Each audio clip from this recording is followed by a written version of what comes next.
So your family wants to come in for a long weekend. Enough time to hang around the city, but not quite enough time to trek across the Rocky Mountains. What do you do to keep them entertained? Here is a full itinerary.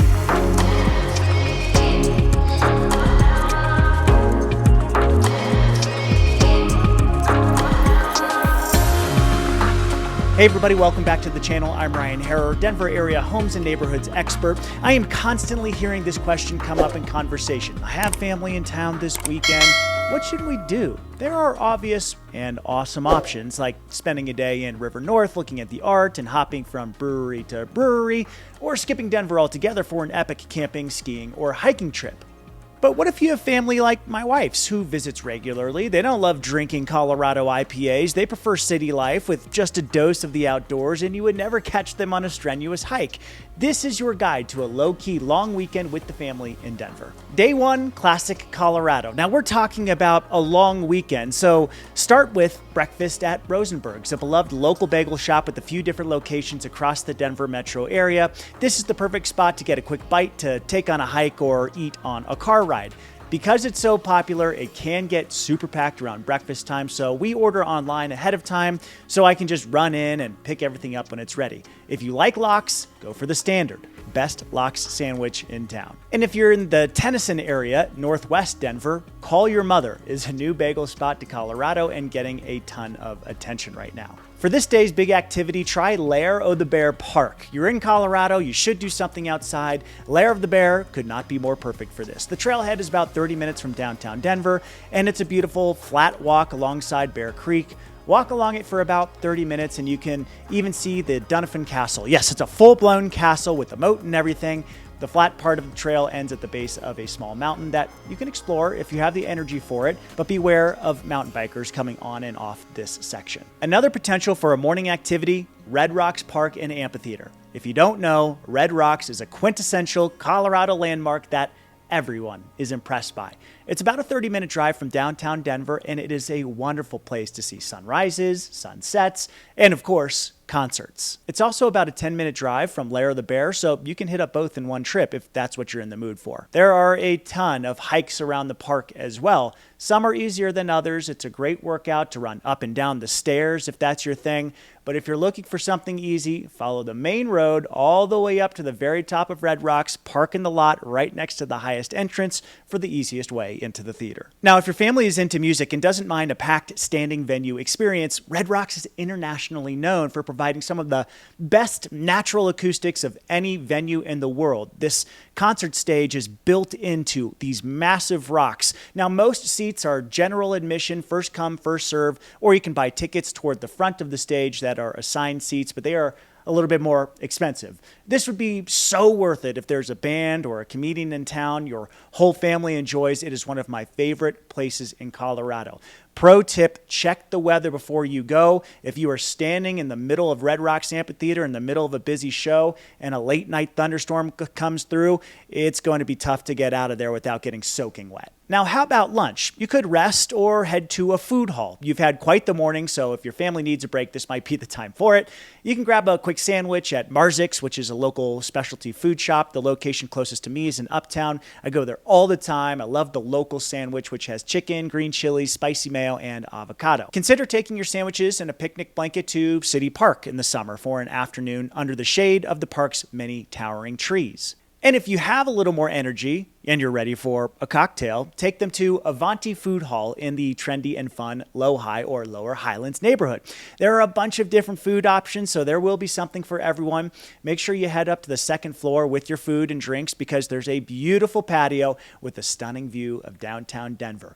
Keep in mind that it can get crowded on a nice day. Same goes for the iconic Little Man ice cream, which is about a 3-minute drive away from Avanti. You could walk if you don't mind a few hills. Prepare for a long line if it's a nice day at Little Man, but it is very much worth it. And for dinner, I recommend going to The Source. The Source is a very cool, trendy hotel and market hall in the River North Rhino Arts District, and it is home to some of my favorite restaurants. The main part of the complex is a big warehouse that has high-end boutiques and restaurants, one of my favorites being Belota, modern Mexican food, and I am a big fan of the enchiladas. By far, though, my favorite restaurant, maybe in Denver, is located in the part of The Source that is below the hotel, Safta. This is an elegant, thoughtful and delicious restaurant that combines flavors and dishes from Israel, Bulgaria, Yemen, Syria, Morocco, Turkey, Palestine, Greece. Think pita and kebabs and dipping sauces, harissa chicken, lamb. There's something for everyone here, and you can order lots of small dishes to share. The wine selection is also amazing. I don't know how, but if you still have some energy, head upstairs to New Belgium Brewery for after dinner drinks. They obviously have beer, but they make great cocktails too. Even if you don't want to drink, it's worth popping up to the rooftop to see the view. It's a spectacular shot of the downtown skyline. This would even be a great place to get a pre-dinner drink around sunset. You'll be able to get a beautiful view of the Rocky Mountains. That was just day one. Here's day two, hanging out downtown. Consider breakfast at Snooze or the Original. If your family does not have a Snooze in their city, you must take them to one in Denver. It's growing in popularity across the country, and for good reason. It's just a great classic breakfast with some fun twists if you want something like that. There are two locations in downtown Denver, one inside Union Station, which is a very cool place to show off to friends and family. The other is near Coors Field. Download the app and go on the waiting list before you take everyone. This will save you a bunch of time standing around waiting for your table. Another downtown breakfast option is the Original. This is a new spot located in the growingly popular McGregor Square, which is right across from Coors Field. A little more of an upscale vibe, but still great breakfast options. You can make a reservation ahead of time here too. Activity option number one for day two. Coors Field. While 2023 is not exactly the Colorado Rockies year, Coors Field is a pretty darn good place to watch a game in the summer. You can get tickets for under $20 for general admission to the rooftop deck in right field, and that ticket will include a voucher for a beer or a hot dog. Pretty cool. Option number two, the Denver Art Museum. The Denver Art Museum features some amazing exhibitions and is a great way to spend a couple of hours. You'll have to reserve a time slot on the website ahead of time, especially if a well-known exhibit is making its way through. We were lucky enough to get tickets to Frida Kahlo when her work was here. So cool. If you go to the Denver Art Museum, you must do lunch at Levin Deli. Levin is my favorite lunch spot in town. It is located behind the Art Museum, and all of their sandwiches are served on their homemade bread. If you like a Reuben, this is the place for you. But if you're not a pastrami person, you'll find something else that you'll fall in love with here. If you can, it can get busy during lunchtime, but please don't let that deter you. Have a few of your family members find a table while one or two of you wait in line. You'll be asked to pick a side with your sandwich, and you'll be able to try samples if they ask. They also have a great wine selection, but their sides, it's one of the reasons I go here. Once again, you've probably had enough of each other for the day and need a bit of a break and a nap. Do that and prepare for an evening out once again. Dinner at Larimer Square. Larimer Square is an iconic block of restaurants and shops in downtown Denver. String lights hang over the block, which has been shut down to cars since the pandemic. This has allowed some of the restaurants to pop up little stands in the street to serve drinks and gelato, other fun things. On a busy night, you'll also find live music and sometimes fun street performances. Not only is it a great option for pictures, it's also great for dinner. If you like Mexican food, Tamayo by Chef Richard Sandoval is for you. Try to get a reservation on the rooftop patio, which is kind of hidden unless you know it's there, so be sure to check that out. For something a bit fancier, check out James Beard award-winning chef Jen Jasinski's restaurant Rioja. This is a white tablecloth sort of place, so you have to dress up a bit. Nothing in Denver is super formal. The food here is incredible. Here's a nighttime activity. Stay in Larimer Square or go to the Denver Center for the Performing Arts.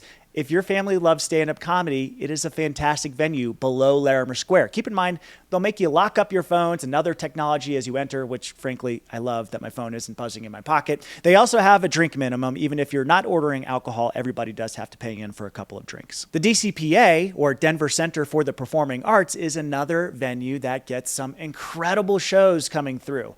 Check out their lineup, and if you're here when Improvised Shakespeare is making its yearly tour in Denver, I can't stress this enough. Go to this. It's a group of improv actors who have been Shakespearean trained, and they make up an entire comedy show based off of one viewer suggestion at the beginning of the performance. It's completely ad-libbed, incredible talent, and hilarious content every time. If you have followed this itinerary, it is time for some relaxation. I find by day 3, people are just looking for some downtime. My wife recommends a couple of spas, 2 in the uptown Denver area, about 5 minutes from downtown. There's the Jalan Facial Spa and the Woodhouse Day Spa. Jalan is less informal than Woodhouse, but still very nice. If you want just to get a simple but nice facial, she says go to Alchemy Face Bar, a great option. They have a handful of locations, and they have a bunch of different and affordable options. I would go to their Highlands location just because I love to show off that area in Northwest Denver. A bit of a different vibe than downtown. For any of these places, make sure you book ahead of time. But for anyone who doesn't want a super formal spa experience, the Beer Spa is a super unique place that you may enjoy. They'll choose, your family can choose a beer, get into a room and hang out in a hops-infused hot tub. There's an infrared sauna in the room. There are zero-gravity massage chairs. I went with some friends a while back and had a great time, a great place to spend a couple of hours and relax.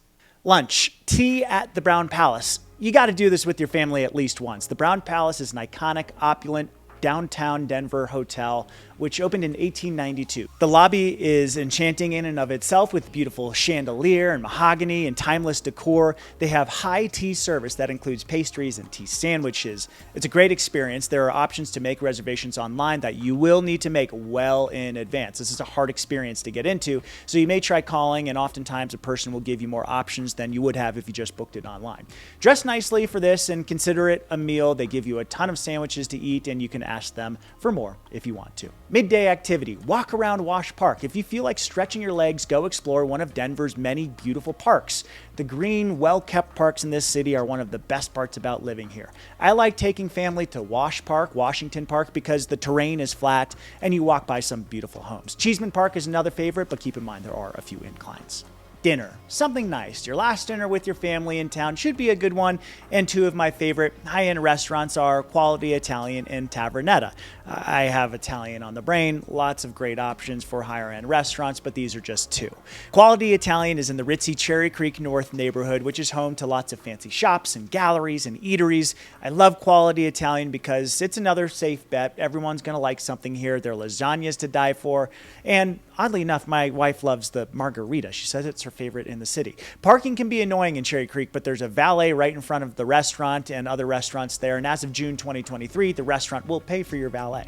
If you haven't made it into Union Station yet, Tavernetta is a great way to check this landmark out and get an incredible meal. This is an upscale Italian food restaurant with tasting menu options, and the restaurant has won multiple James Beard Awards for Best Chef, Outstanding Wine Service, Outstanding Service. I've got to say, their wine program is incredible. And while you're at Union Station, try to get drinks at the Cooper Lounge before or after dinner, which is hidden above the terminal's Great Hall. Get reservations ahead of time, though, because it's a small space that gets packed pretty quickly. Of course, you may not do all of these things in Denver, but hopefully there are enough options here to keep everyone busy, happy, and my favorite, well-fed. Thanks for watching. Let me know what you think in the comments. Subscribe to the channel, and I'll see you next time.